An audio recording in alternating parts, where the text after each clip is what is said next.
It feels good to be lost in the right direction. This is what most of the tourists say about New Zealand. New Zealand mainly consists of islands.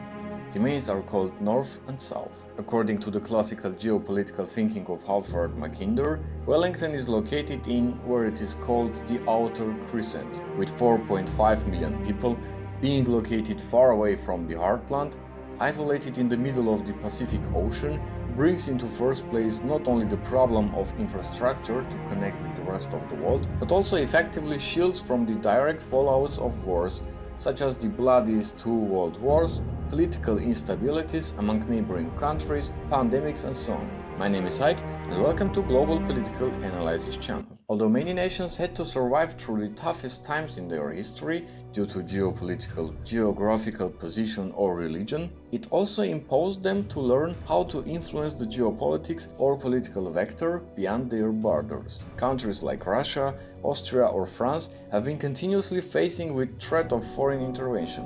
Hence their ability to influence political vectors around the world is extremely high. In the case of New Zealand, it lacks the critical mass to influence politics around the world, especially in Oceania and East Asia. Aggressive foreign policy around the world didn't bypass New Zealand this time. New Zealand's geographical natural defense zone is shrinking under rising military tensions among Eastern Asian countries. Territorial claims in Southeast Asia, Chinese expansion in the South China Sea based on self-established historical claims, Nine-Dash Line and so on, Chinese militarized artificial islands on the South China Sea, confrontation with the US Navy in the region, the territorial conflict between the two giants, India and China, and much more will not get around New Zealand at any way. Another reason why tensions in Southeast Asia will not circumvent New Zealand is its close cultural and political relations with the USA and United Kingdom. If the US interests in the region defile, New Zealand's position cannot be neutral and Wellington will have to join Anglo-Bloc at any scenario. Moreover, New Zealand is a NATO partner country, and as the development in Southeast Asia had already shown, tensions in the region are yet to develop, and it is a major challenge for the Atlantic bloc to withstand Chinese overindulgence in the region. Although there is a growing awareness of geopolitical challenges and threats, clear vision of foreign policy priorities of national security haven't been yet announced on the governmental level.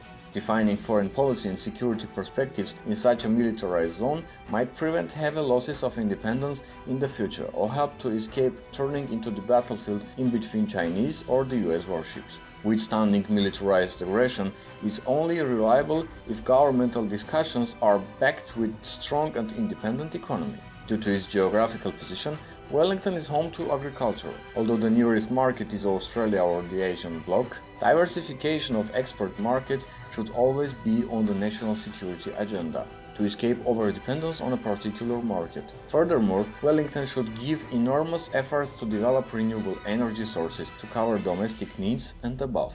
Although economic relations are dependent, cultural or linguistic connectivity with a specific bloc of countries cannot be chosen. In this regard, for several reasons, New Zealand has been consistently allied with Anglosphere countries, in particular with the USA and United Kingdom. After all, cultural linguistics or historical connectivity is a strong connection, but in this case a more pragmatic description exists.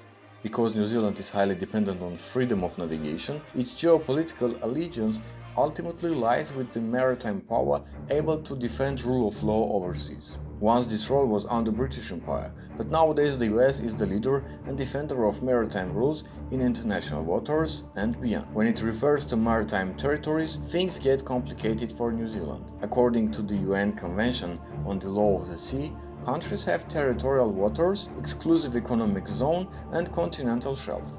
From this perspective, Wellington has the fourth biggest exclusive economic zone in the world, with at least 4 million square kilometers. Despite the enormous resources in New Zealand's EEZ, exclusive economic zone, defending and exploring such huge territories is challenging for the government. Although New Zealand's natural policy is strengthening Wellington's foreign policy, government should not be relaxed and rely on the rule of law or international community in case of a conflict. Recent aggressive expansions in the world, such as the annexation of Crimea or backed with Syrian terrorists and mercenaries, Turk-Azerbaijani combined war against Armenia are a clear example that the rule of law is not existing anymore, and instead rule of power is dominating. Although the last sentence and example mainly refers to the international reality managed by Trump administration, it will take a lot of time until changes of Biden administration will start to take effect at every corner in the world.